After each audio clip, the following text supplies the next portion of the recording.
ਸਾਡਾ ਸ਼ੇਰ ਸੀ। ਸਾਡਾ ਤੇ ਲੋਕੋ ਨਾਰਾ ਹੀ ਇੱਕ ਵਾਰੀ ਫੇਰ ਸੀ। ਆ ਪੂਰਾ ਪੰਜਾਬ ਮੀਆਂ ਸਾਹਿਬ ਦੇ ਇੱਕ ਇਸ਼ਾਰੇ ਦੀ ਬੰਦੇਰ ਸੀ। ਸਾਡੇ ਸਾਹਮਣੇ ਹਰ ਕੋਈ ਉਹ ਸੂਰਮਾ ਹੀ ਢੇਰ ਸੀ। ਹਰ ਥਾਂ ਪਾਇਆ ਹੋਇਆ ਸਾਡੀ ਜਮਾਤ ਦੇ ਢੇਰ ਸੀ। ਸਾਡੇ ਵਿੱਚੋਂ ਹਰ ਜਵਾਨੀ ਬੱਬਰ ਸ਼ੇਰ ਸੀ। ਪਰ ਹੁਣ ਉਹ ਬੱਬਰ ਸ਼ੇਰ ਬਿੱਲੀ ਜਿੰਨਾ ਕੱਸ ਗਿਆ, ਉਹ ਛੋਟਾ ਮੀਆਂ ਨੱਸ ਗਿਆ ਤੇ ਵੱਡਾ ਮੀਆਂ ਫਸ ਗਿਆ।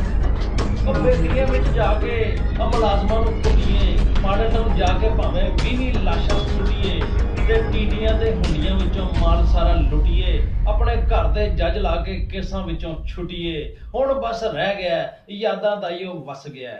ਛੋਟਾ ਮੀਆਂ ਨੱਸ ਗਿਆ ਤੇ ਵੱਡਾ ਮੀਆਂ ਫਸ ਗਿਆ। ਇਮਰਾਨ ਖਾਨ ਨੂੰ ਕਹਿੰਦੇ ਸਾਂ ਸਿਆਸਤ ਇਹ ਨਹੀਂ ਜਾਣਦਾ, ਉਹ ਵਜ਼ੀਰ ਆਜ਼ਮ ਫੇਸਬੁੱਕ ਦਾ, ਇਹ ਨਹੀਂ ਸਾਡੇ ਹਾਣ ਦਾ।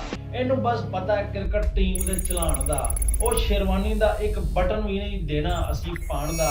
ਲੱਗਦਾ ਇਸ ਤਕੱਬਰ ਦਾ ਹੀ ਨਾਮ ਸਾਨੂੰ ਟੱਕ ਗਿਆ। ਉਹ ਛੋਟਾ ਮੀਆਂ ਨੱਸ ਗਿਆ ਤੇ ਵੱਡਾ ਮੀਆਂ ਫਸ ਗਿਆ। ਓਏ ਅਸੀਂ ਉਹਨੂੰ ਕਹਿੰਦੇ ਸਾਂ ਰੋ ਇਮਰਾਨ ਰੋ, ਹੁਣ ਆਪੇ ਰੋਣ ਡਏ ਆ, ਸਾਰੇ ਮੂੰਹ ਲਗੋ। ਔਰ ਜਿਨ੍ਹਾਂ ਨੂੰ ਅਸੀਂ ਕਹਿੰਦੇ ਸਾਂ ਉਹ ਰੋਕ ਸਕੋ ਤਾਂ ਰੋਕ ਲਓ, ਹੁਣ ਉਹਨਾਂ ਨੂੰ ਕਹਿੰਦੇ ਪਏ ਆ ਸਾਨੂੰ ਦਿਓ ਐਨਾ ਰੋ। ਸਾਨੂੰ ਆਪਣੀ ਮੂੰਹ ਦੀ ਇੱਕ ਗੱਲ ਵੇਲਾ ਦੱਸ ਗਿਆ। ਔਰ ਛੋਟਾ ਮੀਆਂ ਨੱਸ ਗਿਆ ਤੇ ਵੱਡਾ ਮੀਆਂ ਫਸ ਗਿਆ। ਉਹ ਬਸ ਕਰੋ ਜੀ, ਬਸ ਕਰੋ ਹੁਣ ਕੀਮੇ ਵਾਲੇ ਨਾਨ। ਸਾਨੂੰ ਤੁਸੀਂ ਸਮਝੋ ਨਾ ਇੰਨਾ ਵੀ ਨਾਦਾਨ।